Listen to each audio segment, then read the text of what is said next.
experiência que o Senhor já nos ofereceu. Já tinham passado por publicidade do ministério de nosso Senhor, morte e ressurreição. Ele estava para voltar para o Pai e eles ainda estavam preocupados se o Senhor, na condição humana, estabeleceria um reino distinto do que o Senhor veio propagar.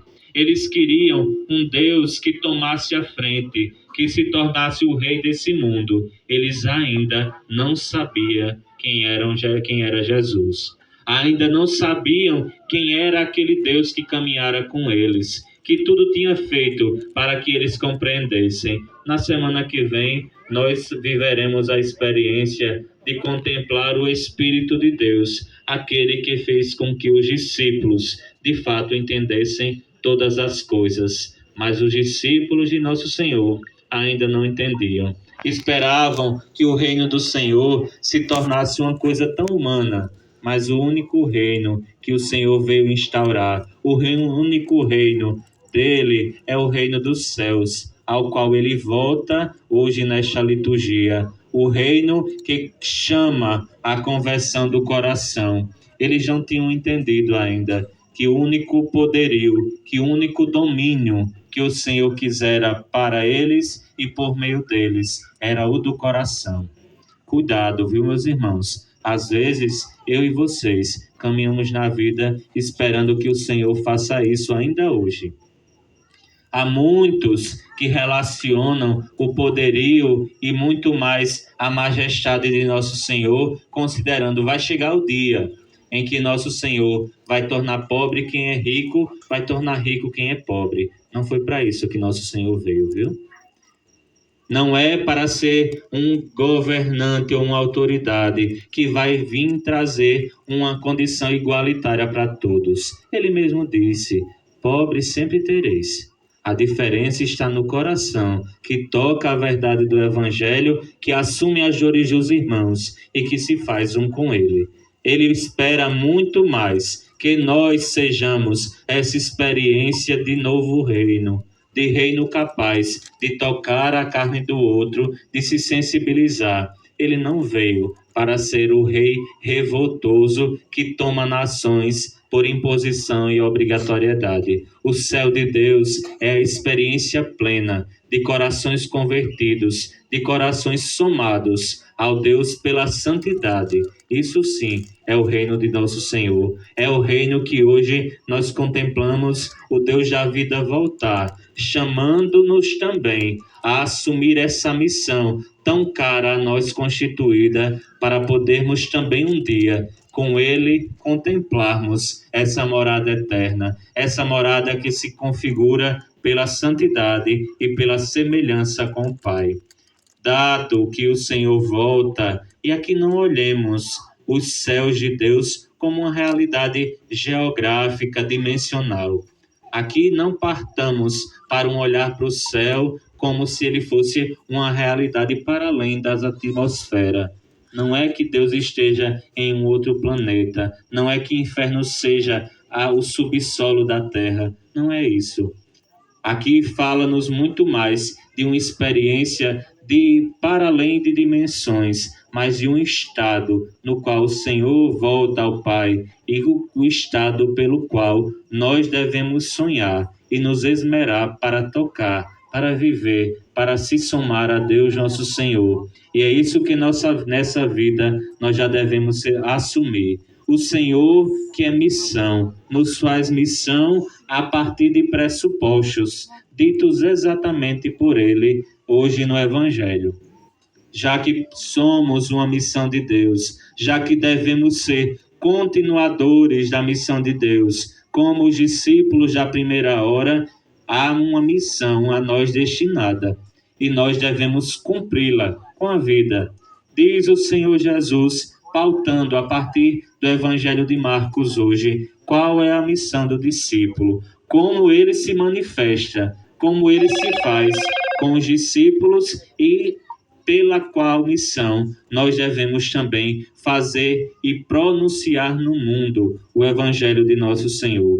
Envia os discípulos ao mundo inteiro pregar o Evangelho a toda criatura. Primeira condição: o Senhor Jesus não faz acepção de que nação, de que povo, de que experiência deve tocar o Evangelho. É a todo aquele que coração abrir, a todo aquele que se colocar diante desta verdade deve recebê-la. Indo ao mundo, batizando, e todo aquele que crê, este será salvo.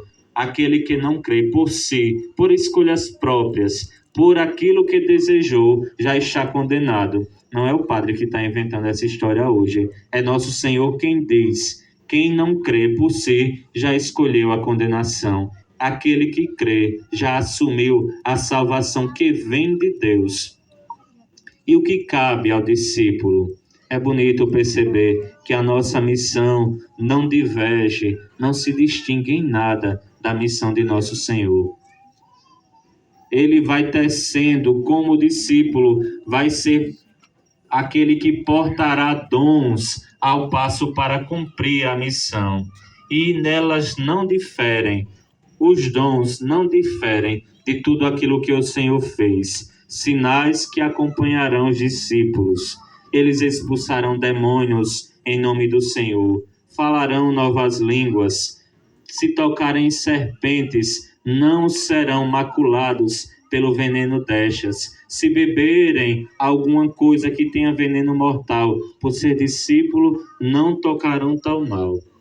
É tudo como que um caminhar prolongado da missão de nosso Senhor. O discípulo é aquele que, dado a força que recebeu, dado a graça que é tocada, que é oferecida pelo Senhor, também no mundo, continuará as obras de Deus, que expulsava demônios, que livrava de males, que libertava tantos corações e que fazia tantos males saírem das pessoas simplesmente por quem era.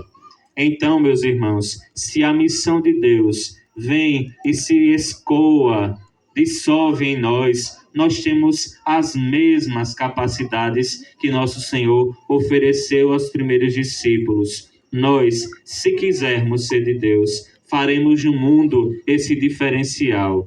Não simplesmente com uma perspectiva de liberdade ou de libertação de coisa ou outra numa perspectiva social. Nós não vivemos para isso. Vivemos para apresentar o Evangelho que está todo contido em nosso Senhor. Depois de falar isso aos discípulos, o Senhor volta para o Pai. Deixa a sua missão conosco. Impele-nos, conduz-nos a assumir essa missão que é dele e que nós, como continuadores, devemos exercê-la sempre mais com responsabilidade e amor. É o Deus que ascende aos céus e que chama-nos também a desejar tal coisa, meus irmãos. A condição mais magnífica que contemplamos nesta liturgia não é outra que não a nossa carne e as mansões celestiais. Porque antes o que vem é o Verbo que se encarna no seio virginal de Maria. Mas quando volta na sua ascensão, ele leva consigo a nossa carne, que jamais tinha encontrado com Deus na sua eternidade, que jamais tinha ido a esta condição majestática. A nossa condição tão pobre foi elevada aos céus. Isso deve causar em nós um desejo de também com ele um dia nos encontrarmos. É para isso que caminhamos. É nisso que deve sempre mais ser pautada a nossa vida. Para além da carne, ali, chagada de nosso Senhor, levada ao Pai, uma outra carne também já se encontra no céu. E é esta carne que hoje também nós celebramos nesta comunidade, a carne pura, santa da Virgem Maria, a mulher que de geração após geração anunciada, assumira que simplesmente na vida ela precisava ser missão. É impressionante ver na vida de Nossa Senhora que em momento nenhum há desejos próprios, há projetos seus. Em momento nenhum se vê Maria falar de um sonho seu. A única coisa que se viu em Maria foi um desejo eloquente, magnífico e grandioso de fazer-se instrumento nas mãos do Pai.